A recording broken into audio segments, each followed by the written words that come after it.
So, what makes me cranky about the Meg? I'm getting real tired of every big dumb action flick that isn't a superhero movie having to pander to the Chinese market because that's where the money's coming from lately. We've seen it in everything from Transformers to The Rock's movie Skyscraper do it now, and it almost always results in awkward forced moments and jarring switches in focus throughout what should otherwise be pretty simple, straightforward stories. Like, I went to this movie to see Jason Statham fight a giant shark. That's what the trailers say it's about, and that seems like a no-brainer concept to me. But if you want the Chinese to finance the shark effects for you, you have to give China a Chinese main character, so Jason Statham has to share the spotlight with Bingbing Li. Now, she's a perfectly fine actress, and she has pretty good chemistry with Statham, but outside of their occasional romantic interludes, her character is entirely redundant, to the point that they have two identical super advanced experimental submersibles so that they can be equally heroic later on in the movie. The constant switching back and forth between two main characters that should effectively be one person just makes things unnecessarily messy.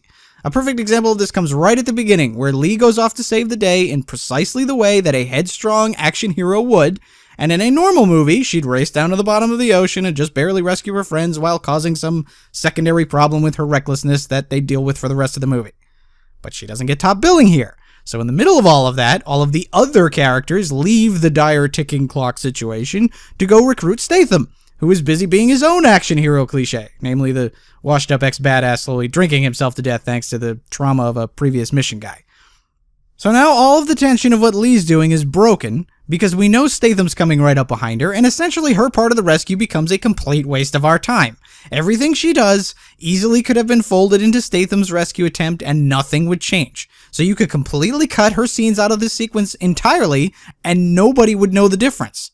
You see it again later in the movie, where Statham is like, hey, why don't you let me do this really dangerous thing instead? And she's all, no, I'm totally an expert at this thing you could just as easily do, so even though I'm a single mom with a daughter waiting for me, I will stupidly risk my life so I can be in the movie more, and you can go ahead and just save me later.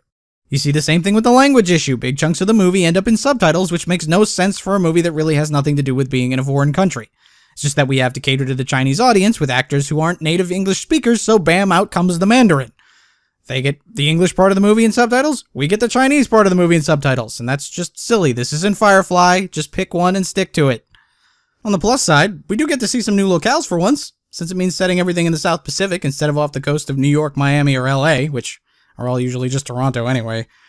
Though it really doesn't help with the green screen issue, since it's pretty clear on more than one occasion they are not in fact out on the ocean with a real giant shark. There's even a few times where you could tell they probably were on a completely dry set, with all the water added in later. I'm not sure why they couldn't afford to shoot on location, considering they had a $150 million budget and the Meg doesn't go too crazy with the CGI shark.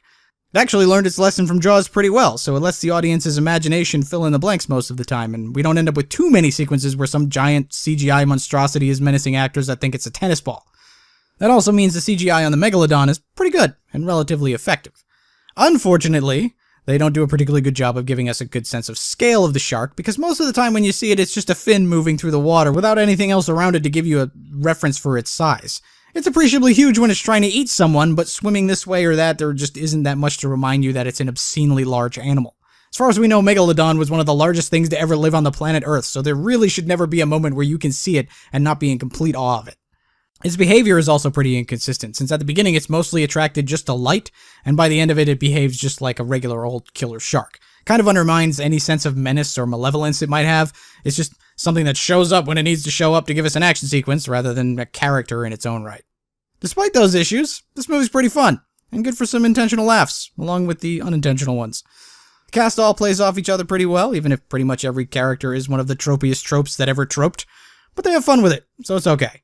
There are quite a few times where the Meg plays with expectations too, like there was a writer on this who desperately wanted to subvert some of those tropes but got overridden, because ultimately they almost always follow through with the inevitable cliches that you've seen in these movies since the beginning.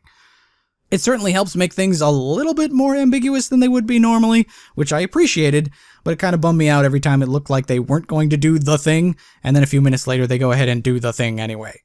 Of course, if you're looking for anything resembling scientific accuracy, you are looking in the wrong place. This movie is profoundly dumb. And again, that's fine because it's not pretending otherwise. It knows it's a big dumb action movie, and if it had consolidated itself a bit, it'd probably be a solid one worth a full price. As it is, I'd say The Meg is definitely more of a matinee, or if you want a more authentic experience, a drive-in kind of movie. It's fun at times, and not nearly as bad as some of the other stuff to come out in recent memory, so if you got nothing better to do on a hot Saturday afternoon, it's not a bad way to pass the time. That's what I thought about the Meg anyway. Let me know what you thought in the darkened depths of the comments below. Hopefully this video was tasty enough bait for you to chomp down on that like button, and subscribe to the channel for more in the future.